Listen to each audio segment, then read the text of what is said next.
Hay relatos en la Biblia que sanan, otros que confrontan, y algunos que simplemente estremecen. El libro de los jueces contiene uno de esos relatos que muy pocos se atreven a leer, y aún menos a mencionar. Un capítulo tan oscuro, tan violento y desgarrador, que ha sido censurado en más de una ocasión.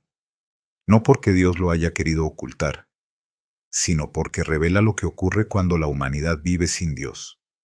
Estamos en Jueces capítulo 19, una época en la que Israel vivía sin rey, sin liderazgo, sin orden y, sobre todo, sin temor del Señor. La frase que define esa era es una sentencia brutal. En aquellos días no había rey en Israel. Cada uno hacía lo que bien le parecía. Y cuando el hombre hace lo que le parece correcto, la línea entre el bien y el mal se borra. Y lo impensable se convierte en costumbre. Allí aparece un levita, un hombre del norte de Efraín. Viaja hasta Belén de Judá y toma por concubina a una mujer. Pero ella le es infiel. Lo abandona y vuelve a la casa de su padre. Durante meses, el levita intenta olvidarla, hasta que el silencio se le vuelve insoportable. Así que emprende camino hacia el sur, decidido a traerla de vuelta. El reencuentro parece pacífico. El padre de la mujer lo recibe con hospitalidad. Le ofrece comida, vino, descanso. Durante días el hombre posterga su regreso, como si el destino lo advirtiera de que algo oscuro lo esperaba en el camino. Pero finalmente parte, acompañado de su siervo y de la mujer que una vez lo traicionó. El sol comienza a caer y el siervo sugiere detenerse en una ciudad cercana, Jebús, pero el levita responde con desprecio. No entraremos en una ciudad de extranjeros. Iremos hasta Gibea, tierra de Benjamín. La decisión parece inofensiva, pero será fatal. Llegan a Gibea al anochecer. Cansados buscan refugio.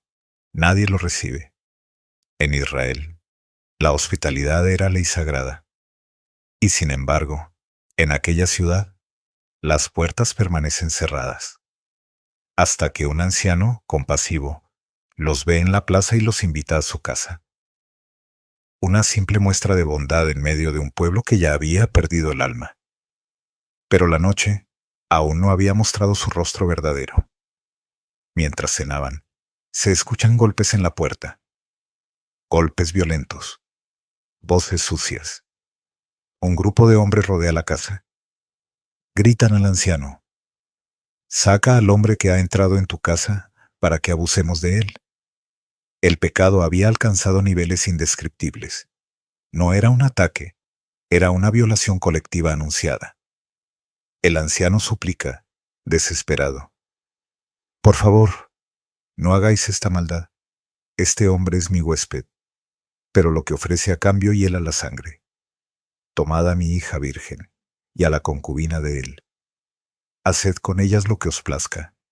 En ese instante, la historia deja de ser una lectura y se convierte en un espejo, porque muestra hasta dónde puede caer una sociedad cuando llama bien al mal y mal al bien.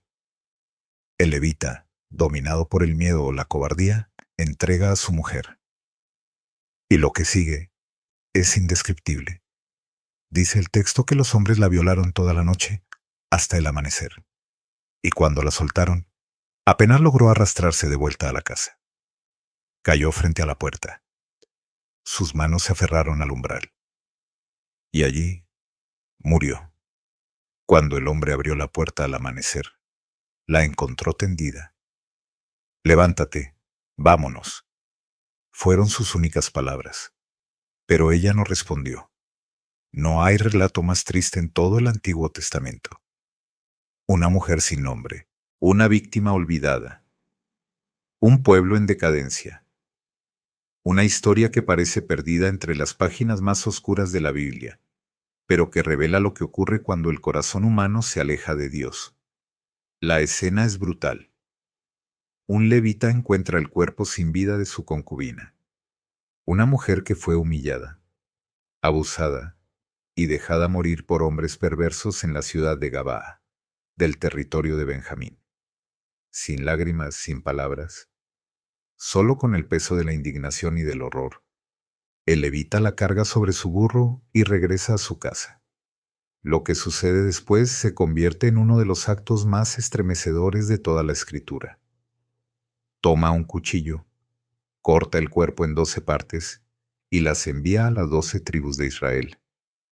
Cada pedazo de aquel cuerpo se convierte en un grito, un mensaje que atraviesa el silencio del país entero. Esto es lo que ha hecho Benjamín. Esto es lo que se ha permitido entre el pueblo de Dios. El silencio se rompe. Las tribus despiertan. La vergüenza se convierte en furia. Y así comienza una guerra civil.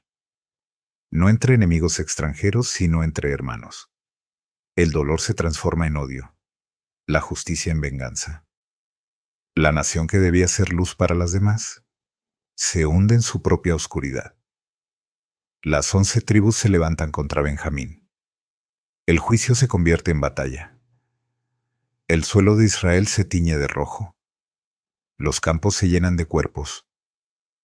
Y la tierra prometida se convierte en una tierra maldita por el pecado.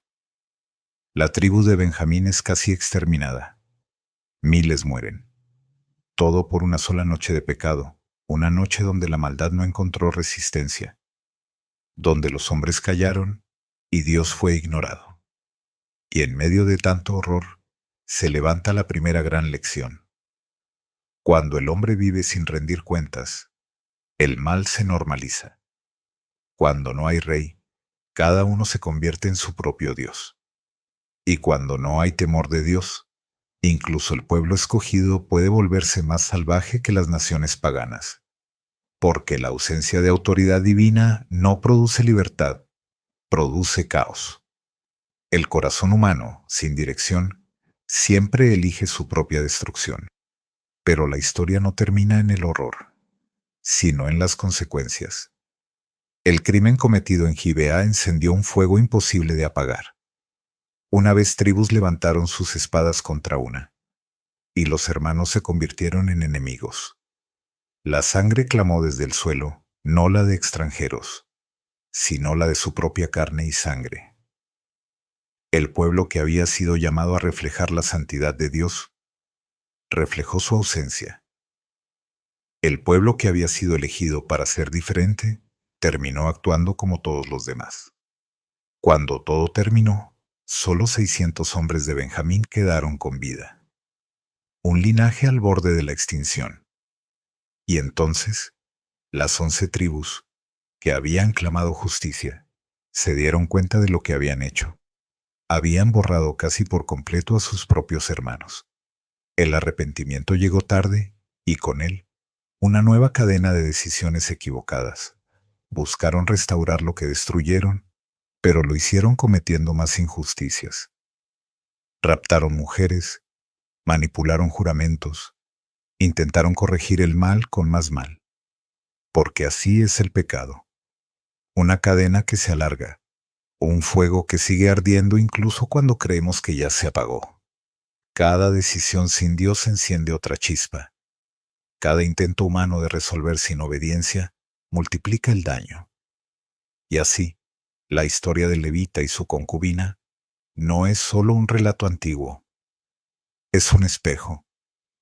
Un recordatorio de lo que ocurre cuando la justicia se desvincula de la santidad. Cuando el dolor se convierte en odio.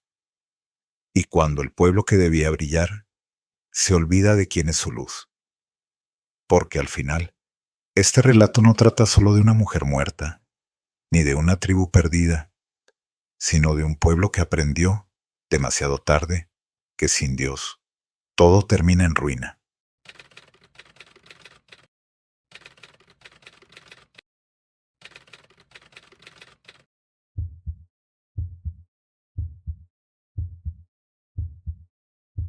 Imagina el silencio después de la guerra. El polvo, los cuerpos, las ciudades en ruinas. Un anciano camina entre los restos y su voz tiembla al mirar el cielo. Señor, ¿cómo llegamos hasta aquí? Y desde lo alto, el silencio responde con verdad. cuando me olvidaron. Así termina Jueces, no con victoria sino con advertencia, con el eco de una nación que tocó fondo para enseñarnos que sin Dios todo se vuelve barbarie.